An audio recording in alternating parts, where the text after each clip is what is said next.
Savsov nemishqa Gojani bek yoqtirdi, shuningdan emas. Va yoki boshqa mushavirlarni emas.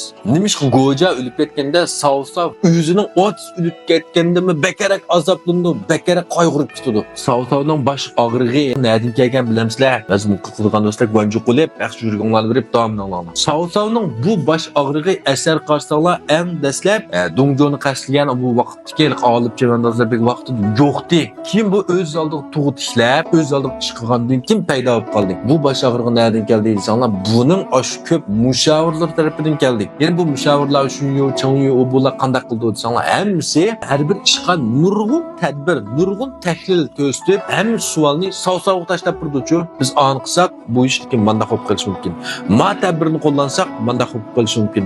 Lekin buning ustiga qanday qaraylik? Mani qanday qilishimiz kerak? Vochu, bu tadbir, bu savollarning ko'pligidan shuning bilan savsovning bosh og'rig'i qo'zg'almay qanday bo'ladi? Shuning bilan bosh og'rig'i keslik giriftor bo'ldi deyman. Tavcha o'lib ketgan vaqtingizda shu ballig'ini tortib olgan noit yaxshi fursatdi. Boshqa bir fursat ketib qolgan emasmi? Bu qatim noit yaxshi fursat. Biroq bu vaqtida shu cho'ngyo qatorliqlar urushmasa qilamiki, bu shujoni hamda olamiz deb qolsak, Lyubo anda qilsa Lubey manda qilsa, andos manda olib qolamki, Shopiy baliqni yordam qilib qolamki deb to'xtamay har xil yomon tarafdan tahlillarni qilib, savsovni daklik qilyotdi. Biz Shopiy hujum qilib qolsak, Lubo yijog'i tuyuqsiz hujum qilib tortib olsa, u deb qanki savsovni ishkilni tug'a vaqtingizda. Chunki shu cho'ngyo qatorliq bu mushavirlarning digining asosi bor. Shuning uchun ishkilnimatdi bu yerda savsov. Lekin savsov keragi bu gap emas, mushni hal qilishning, mush jangda g'alaba qilishning naq maqsadi keskin tadbiri. Shunami qarar chiqish kerak bu yerda. Hamda savsov yaxshi choranglar yo'qmi desa, hammasi mushtaq savolni tashlab turgan gap. Naq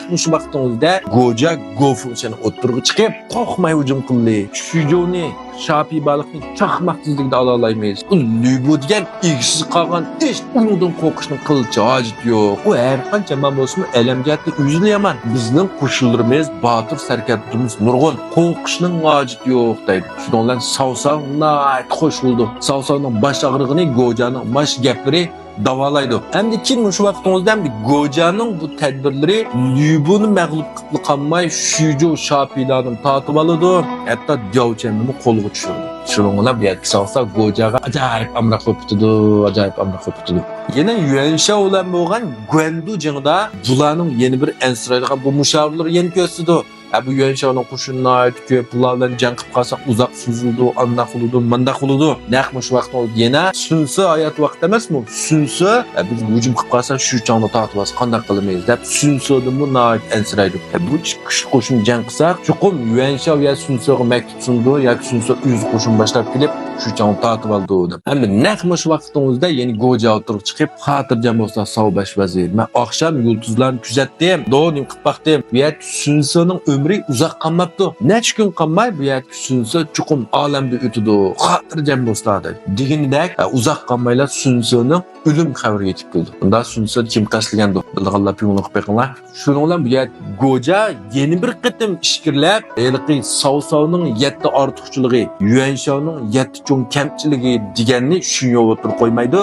Asli Goja o'tirib qo'ygan. Goja mashkapni o'tirib qo'ydi. Shundan bu yerga savsov, "Ey Goja, Go'ponshan, yaxshi ko'rmaydi bo'lmasdan, qizalib qolgan bo'lsangiz, Allohimni kutdi." Endi bu savsovning Gojaga yeni bir bekarak amroq shunyon bek tanishmanga, undan bek e'tibor olishdi. Yeni bir hal qiluvchi sabab bu yerga shunyo Xoqon tarafdori. Bizlarga shunyo savsov qaraganda Xoqonni bekarak yo'laydi. Xan Xoqonliga bekarak sodiq. Biroq Goja savsovga bekarak sodiq. Bo'si savsov elni birlik keltirib Xoqon olib kelsa, Xan Xoqonligini og'dirib, o'z podsho olib kelsa, deydi. Shuning uchun bu yerga savsov Gojani haqiqatan bek yoqtirdi. Biroq bu yerga Goja Yinyan Zavush ömür qisqa kelib 38 yoshida olamda o'tdi. Endi bu qanday vaqtda bu yerga savsov Yuanshaning mag'lub bo'lib, Lyubyo o'lib ketgandan keyin Liusong taslim bo'lib, Jingjonni egallab, turli urushi boshlanib, endi mosh jangda g'alaba qilsalar, elni birlik keltirdi. Naq mush vaqtingizda bu yerga Gofunchan o'lib ketdi. Shuning bilan bu yerga savsovmi turli urushda dahshat mag'lub bo'lib qaytib ketdi. Kim bu kelgandan keyin savsov bu yerga mag'lubiyatiga emas, Gojaga chiqlaydi. Goja Gofunchan yana 10 yil hayot bo'lib kelgan bo'lsa, turli urushda mag'lub bo'lmaydi. jonni birlik keltirib, go'ja nimishqini o'lib ketgansa deb, kechinib qayg'urib yig'labdi. Shuning uchun bizda bu go'ja busi, vulung buchu deydigan bir gap bor, shunami? Shuning bilan bu yer go'ja o'lib ketgandan keyin bu yer Jugulyan, Joyu, Lusu qatorliq bir talay danishmanlar qaytlab bir talay danishmanlar orqa-orqada o'tirib chiqdi. Shunga bizda qanday bir gap bor deb bir yo'l qilinglar. Undan so'ng sizcha bu yer go'ja bilan Jugulyandan qaysi kerak danishman? Benim fikirler bu mazmunning oxirgi qismi bo'lgan do'stlar, Gonjuk va Salkesh bo'janda davomli paranglashsak bo'ladi. Rahmat.